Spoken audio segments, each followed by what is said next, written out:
Hello and welcome to Scary Time by Indie Drop-In. Every week we feature an episode from an independent podcast creator. Hit follow to hear scary and paranormal variety or to find your next binge-worthy podcast. Today we are featuring an episode from the podcast Scary in There called The Dreamcatcher. Scary in There tells scary stories and urban legends that are not for the faint of heart. It takes a lot of caffeine to find and feature indie podcasts. If you like what we do here, consider buying us a coffee at buymeacoffee.com/indie drop-in. If you like today's episode from Scary in There, make sure to check the description for links to subscribe and follow on social media. Enjoy the show. Begin.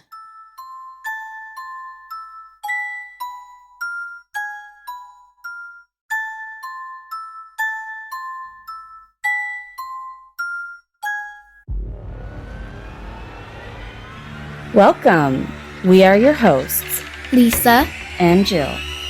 I would not recommend this podcast for any child under the age of 12. Dare to be scared with stories of superstitions, legends, haunts, and terrors. Explore the weird, the wild, the dark, and unnatural with us. We hope you have fun and don't fall asleep. Is it scary in there? Scary in there. What's in there? Mommy. Mommy.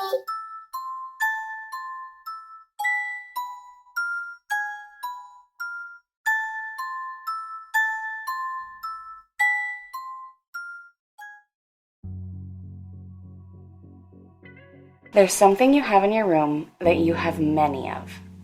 Above your bed. What is it? Dreamcatchers. So, this episode is called Dreamcatcher. Ooh, that's creepy. Like it. So do you know how the Dreamcatchers were, where they come from? No, I don't. Okay. They're Native American. Do you know what that means? Yes. Okay. They were originally said to be from the Ojibwe Chippewa tribe. They had a word for Dreamcatcher. It's Asabakeshe. In the Ojibwe tribe, they believed that spiders were signs of protection and comfort. Ooh, that's no. Don't you like spiders? Yeah, but that's just weird. They have an old legend of a spider woman spirit who was a protector of their tribe. She was like a mother and a guardian to all the children and babies of the tribe. Okay. What? I don't like that. Why? We got some weird 8-legged lady just walking around. No, that's not what they I know, meant. I just meant though. That would be weird.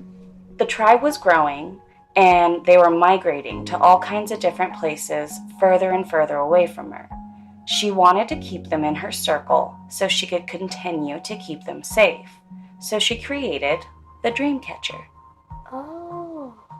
If you look at a Dreamcatcher and think about what I'm saying, what does it make you think of? That, What does it look like? a spider web. It does, huh? It does. I never thought about it like that before. Me and you have made one before. Mm-hmm.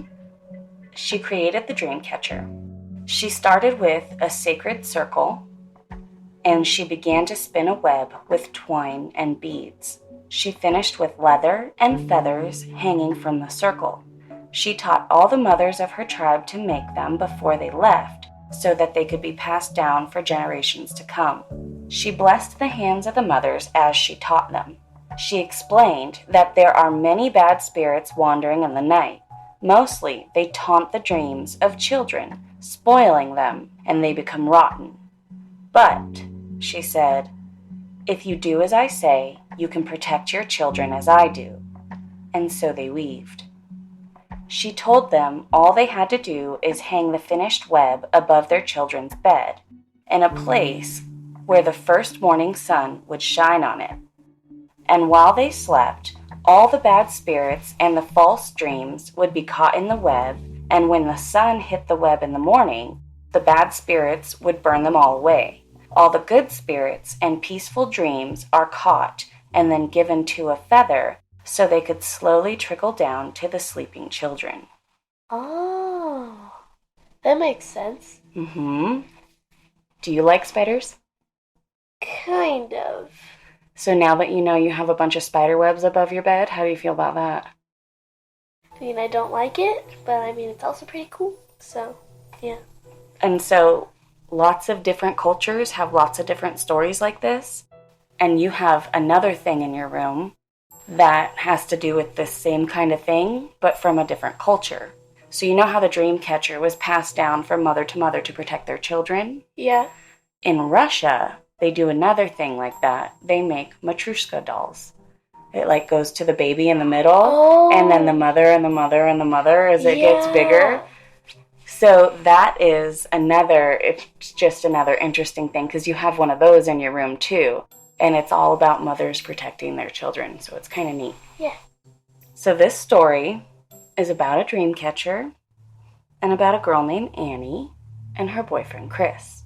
So Annie and Chris, they usually go to a yearly event in their town, and it's a craft fair.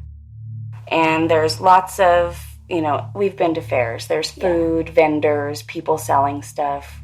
So Annie, she hears a humming as they're walking and looking around at all the booths. And she turns around and she sees an old woman.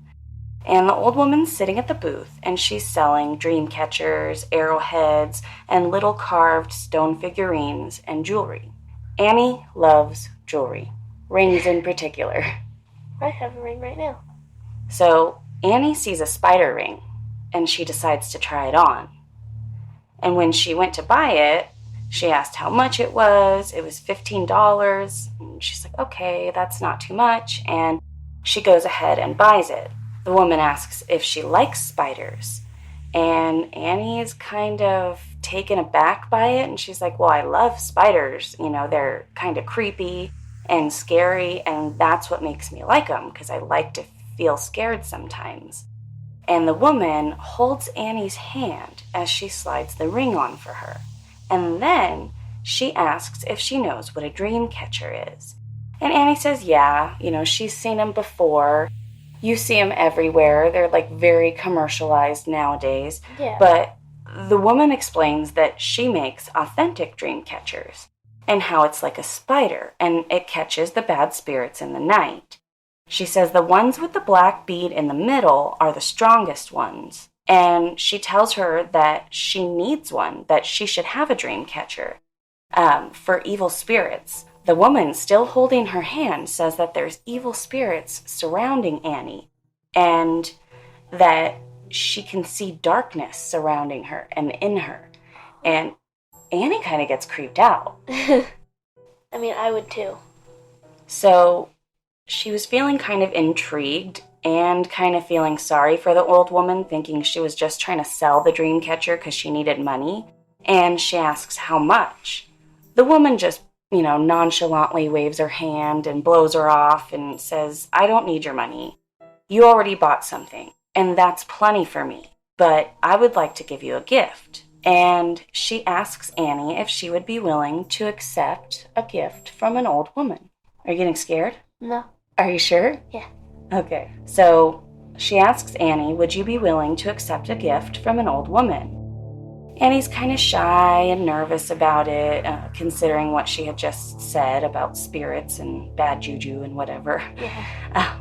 And she agrees, though, and the old woman pulls out a dream catcher with white feathers hanging down and a black bead in the middle. She pulls it out from under the table. It wasn't one of the ones she had hanging in her booth. And she tells Annie, you go home and you hang this above your bed tonight. And when the spiders spin the web of dreams, the bad ones get caught. Okay. So Annie and Chris go home, and Chris hops in the shower, and Annie decides to go ahead and hang the dream catcher above her bed. So when Chris comes out, he laughs at her because he's like, thinking, okay, you're being superstitious. Why are you actually believing what the lady said? And asked her if she actually believed in that crap. And he says, I didn't know when I moved in with you that you were going to turn into some kind of spiritual weirdo. So Annie laughs it off playfully, and she jumps down off the bed, and she kisses him, and she says, well, I just wanted to make the old woman happy, and also I like the feathers on this one. They remind me of a white owl. So, reluctant, Chris is like, so is there something that I need to know about white owls? And Annie's like, don't tell me you don't know about white owls. He doesn't know anything superstitious, apparently. So then she tells him what white owls are about. She says, if you see a white owl in the daytime, it means death is near. Okay. Do you know that owls are not supposed to be out in the daytime? Yeah, they're nocturnal. Correct. So, if you see an owl out in the daytime, it's supposed to be bad luck that death is near. She said that it actually happened to her twice in her life. She saw one before her best friend died in a car accident, and another one the morning her grandmother passed away in the fall the previous year. So Chris laughs, and they both make fun of it for a little bit, and then, eventually they go to bed. Well, that same night, Annie had a dream. In her dream, spiders were crawling all over her body. She was not able to get them off because they just kept coming. And in her dream, she felt like she couldn't move. There was nothing she could do. And the dream lasted for a very long time. When she woke up, she decided not to say anything to Chris because she figured it just had to be the hype of the fair and the old lady, and, just the weirdness of it made her have a weird dream. Yeah. So a week later, she has another dream. She was walking in a graveyard, and the woman from the fair was rocking in a chair by a grave, and she was weaving a dreamcatcher. She walked for hours, it felt like, and she couldn't get close to the old lady, and she felt like she needed to talk to her, but she just couldn't get close. So the whole dream was basically her walking and walking and walking and trying to get to the woman who was weaving the dreamcatcher. The dreams started to actually come almost nightly, and they were the same. Sometimes she could hear the woman humming something, and sometimes it was just silence. Each night, she was able to actually get just a little bit closer before she would suddenly jolt awake. One night, she yelled for the woman as loud as she could, and the woman stopped rocking and looked right at her. But she looked confused. And then, the sound of Annie's own voice screaming woke her up. She checked the clock just to see what time it was, and, oh my God, this is stupid. I woke myself up, and it was 3:33 a.m. She noticed that Chris was not in his bed, and she could hear the shower. So she called to him inside, "Hey, Chris, are you okay? Is everything all right? Because it's 3:30 in the morning." And he said for her to just go back to sleep. He didn't feel right, and he just had to rinse off. In the morning, when he was changing his shirt, she noticed that there was red marks all over his shoulders and his back. Chris said he felt like something was biting him last night, and he got the heebie-jeebies, so he went to take a shower. But he never actually saw anything on him. He didn't even see the bite marks until Annie pointed them out. She looked in the bed and figured that there just might have been something in there, and she didn't find any bites on herself. She didn't find anything in the bed. They just blew it off because they couldn't find anything, and they just got ready and did their thing for the day and went to work. So the next night that she had a dream, it was a dream of the woman again, and she was standing in front of the woman this time, because remember, she was getting closer and closer until she actually screamed and woke herself up. Well, Annie this time was standing in front of the woman, and she was weaving and humming, and Annie looked down and noticed that the ground looked like it was moving. It was actually spiders all over the ground, near the woman's feet, on her feet, climbing up and down her chair and her legs, and the woman didn't seem to notice it at all, and they were all over her. Annie started freaking out. She's frantic, she's stomping and trying to bat them off of the woman, and the woman just continues to rock and weave. And then all of a sudden she wakes up to Chris, and he's shaking her and asking her what she's doing. She was actually standing on her bed, stomping her foot, and pounding the wall near where the dreamcatcher hung. If you love to be remembered as the person who gives the best birthday gifts, I'm here to tell you that 1-800-Flowers.com is your ultimate birthday gifting destination. 1-800-Flowers has thoughtful and artfully created options that are guaranteed to deliver the best birthday surprise. Shop thousands of unique gifts at 1-800-Flowers.com for exclusive offers and great values. To order today, visit 1-800-Flowers.com/tune-in. That's 1-800-Flowers.com/tune-in. That's weird. I don't like that. She had no clue. When she looked at Chris, she could see there was another red mark on his face, though. Oh. So obviously, he's getting bit by something at night, but they couldn't find anything. So he said yeah, he felt weird again, and he wanted to go take another shower. She's like, okay, and he leaves the room, and she looks at the clock, and it's 3:33 a.m. again. All of a sudden, she hears laughing coming from the shower. He's giggling in there. And she asks, she yells, "Hey, Chris, are you okay? Is everything all right in there?" And the laughing stopped immediately.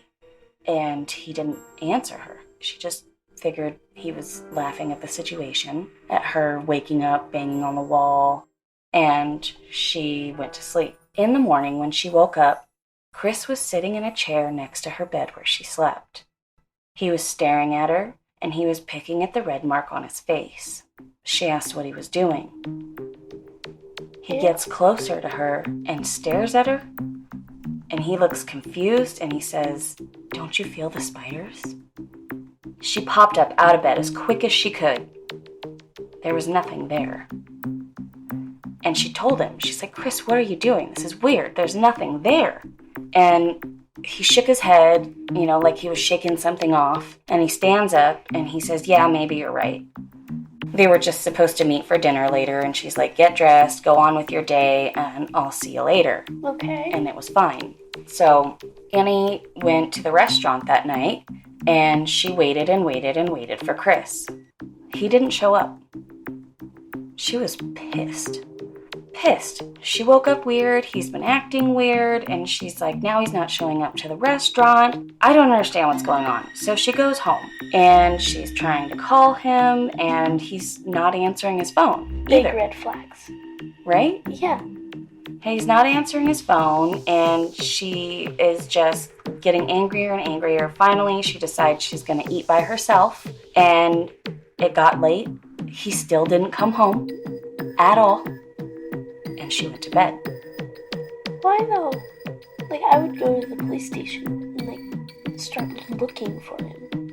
Well, maybe she didn't know that there was anything really maybe she didn't know he was missing or anything. True. Yeah. Maybe she just thought that it was something weird and she was pissed off because if she still woke up, or maybe he would have come back at night, during the night or something. Yeah. Maybe if she went to bed, he would have come in later and she could have just yelled at him. Right? Yeah. So that night, she had a lucid dream. Do you remember what a lucid dream is? Yeah. What is it? You can control your dream and you know that you're sleeping. You know you're dreaming. Yeah. So that night, it was very lucid. She knew she was dreaming. And the woman was rocking in the chair with spiders at her feet, just like she was before, and she kept humming to herself. But this time, Annie could hear words in her song in between the humming. She said, "The spiders spin the web of dreams, the bad ones get caught. The spiders spin the web of dreams, in the black beads you tie the knot." And she's just saying this over and over as she's weaving and putting the beads in, and she's humming, and Annie just thought that it was weird, but it also felt comforting, like the sound of her voice. So she just stood and listened and watched her weave the spider web. Annie woke up suddenly because she heard a pounding at the door. So she jumps out of bed thinking that it's Chris, and she ran to the door, opened it, hoping that everything was okay. And there were 2 officers standing there. They held up a picture and they showed her, and they asked her if she knew the man in the picture. She's like, "Yes, that's my boyfriend Chris, and She said, he didn't come home today. He was supposed to meet me at a restaurant, and he didn't show up. He's been acting kind of funny the last couple days. And she didn't mention anything, of course, about her dreams or anything, because this is reality, and it was just something that was happening with Chris. So they said that they knew that he didn't come home, and they just wanted to make sure that he was the same person that she knew, because they found his home address in his phone. And they asked her if she would be willing to come down to the police station and answer some questions. She's freaked out at this point. She has no idea what's going on, but she agrees, obviously. Yeah, because I would too. Right, she's worried. So she grabs a couple things, and on her way out, before she closes the door, she glances at the clock. Can you guess what time it is? 3:33? 3:33 a.m. So as they're driving, she's trying to ask them if everything's okay with Chris. And they're just telling her that there's a situation, and they'll talk to it when they get to... They'll talk to it. There's a situation, and they'll talk to her about it when they get to the station, but they need to be in a controlled environment. They wouldn't tell her whether he was okay or not. So when they finally get to the station, everyone was staring at her. And she's feeling kind of odd, but she goes ahead and goes into the room with the officers. They sat her down, and they told her that earlier that day, her boyfriend was found at an old woman's home. The woman had called the police because he was screaming and pounding on the door, telling her he was going to kill her for putting spider eggs in his brain. I don't like that. When the police arrived on scene, he grabbed a brick and he threw it through her window. He picked up a piece of glass. He said he didn't want the spiders anymore, and he had to take them away.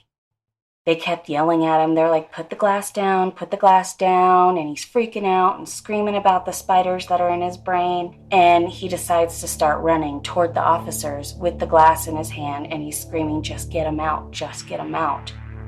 Obviously, the police are thinking that he's a threat to them, and they shoot him, and he dies on scene. What? Annie was mortified. And she's sad, and she's scared, and she just has no words. She doesn't understand. Then they showed her a picture of the old woman and asked if Annie knew her. Annie explained no, but she might have seen her at a fair recently. And they said, yeah, well, that would be normal because she commonly attends the local craft fairs and anything going on, and that's how she supports herself. So they believe Annie didn't know her, but they also thought it was an odd coincidence that the guy was at this woman's house going crazy. So they go on to question Annie, and they're like, so how long have you guys been together? How long have you been living together? How long have you known him? And Annie explained that they had been together for about 8 months, and he just moved into her apartment a couple of weeks ago. Then they asked if she could come identify the body of the man that was in the picture, because they need the next of kin, which would be someone close to that person to identify the body, right? Yeah. So Annie didn't want to. It was hard for her. She loved him, but she knew that it was the right thing to do. And when they pulled back the sheet and showed her his face, she could tell that it was him, but she also noticed that there were no spider bites on his face or shoulders or anything.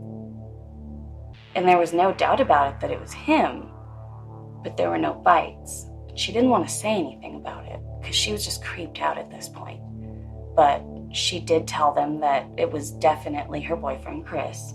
And they went ahead and took her back to the station from the morgue, and they explained to her there, they sat her down and they said, so the man in the photo and the man in the morgue, his name's not Chris.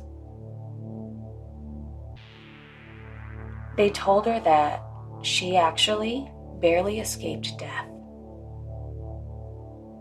So they think that he finally had like a psychotic episode due to his previous crimes, and that if he had not had this freak out episode, they weren't sure that he would have ever been caught, and she probably wouldn't be alive right now. What? Do you want to know what he did? Yes, I do. Are you scared? A little bit, yeah. Do you want me to stop? No. So they go on to tell her that all of his previous victims were girlfriends of his. He would court them, and he would, make them fall in love with them, and then eventually they would move in together. He would actually kill them in their sleep, and after he strangled them, he would leave tarantulas in their mouths of all his victims.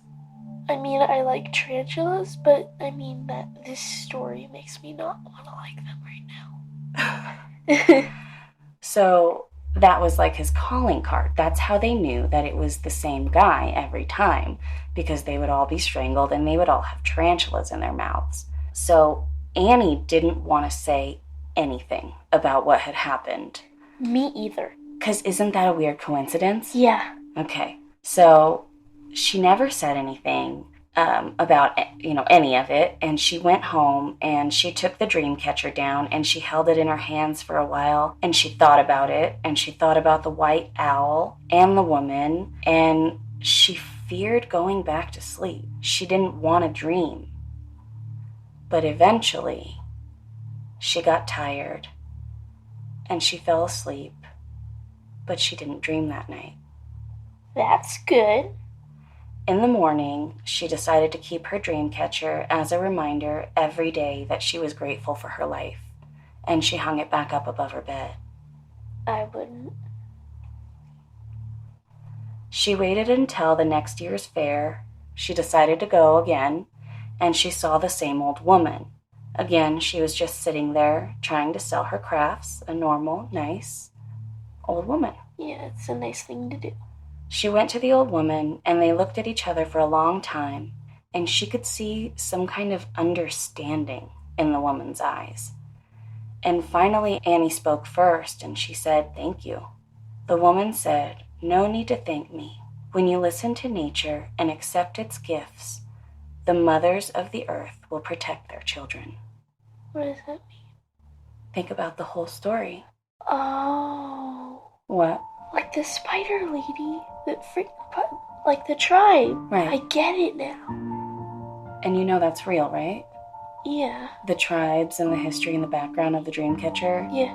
Yeah. So is that not so crazy? Yeah. And it was a gift that she was giving her, telling her she needed it because she felt like there was darkness around her. So the lady knew something was up. I think she might be the spider lady girl. She might. Why are you whispering? I don't know. Did you like that story? Yes. And that's it. That's the story of dreamcatchers and what happened to Annie when she bought a dreamcatcher from the fair. Really? Yeah. I'm weird. I'm weirded out. You're weird? Yeah, I don't know. So tell me how you feel about it. I mean, I feel creeped out. Tell me what you liked or what you didn't like about the story. Well, I liked that she went to the restaurant and she was just mad at him for not coming home. And then he wasn't home because he was doing some creepy thing at a lady's house. Yeah. Yeah. So do you still want your dream catchers hanging above your bed? I mean, not really, kind of. But they catch the bad dreams. Yeah. I mean, they do. I mean, they're a dream catcher. The lady protected her, right? Yeah. So they're not a bad thing. Yeah. It was just a creepy story. Yeah, it was. Was it scary? Yeah. And that's it? Yay. Are you going to want to do another one? Yeah. Thanks for joining us, and we hope to see you next time. Please go like our Facebook page, Scaring Their Podcast. But before you go to bed, Lock your doors. check your windows, Close your closet doors. turn your night lights on, And don't forget to check under your beds. because it's scary in there. Yeah. Yay, mommy. Sweet dreams! Thanks again for listening to Scary Time by Indie Drop-In Network. Check out all of Indie Drop-In shows at indiedropin.com. If you would like your show featured, reach out to us at Indie Drop-In on all social media or go to indiedropin.com. All right, we're at home with Claire, who is warming up for a bit of boxercise. Yep, she's welcomed in the new year with a fancy new workout setup. Look at that branded punch bag with matching gloves. And that gorgeous coordinated athleisure. So coordinated. She is working out and working it. Well, with prices this good on designer workout gear, how couldn't she? Whoa! She's back on the sofa. With her feet in an excellently priced foot spa. Iconic. Get those toes to Marshall's. Fabulous brands. Feel good prices at Marshall's. Now extended through January 14th, join a clean and spacious Planet Fitness for zero enrollment and only $10 a month. With tons of equipment and free fitness training, it's the perfect place for everybody to work out. Even me, mister. I'm so stressed I grind my teeth more than most people grind coffee. Especially you. Give your anxiety-clenched jaw a rest. My molars will be so happy. Start feeling fit-tacular today. Join in club or at planetfitness.com. Zero enrollment, $10 a month, cancel anytime. Deal ends January 14th. See club for details.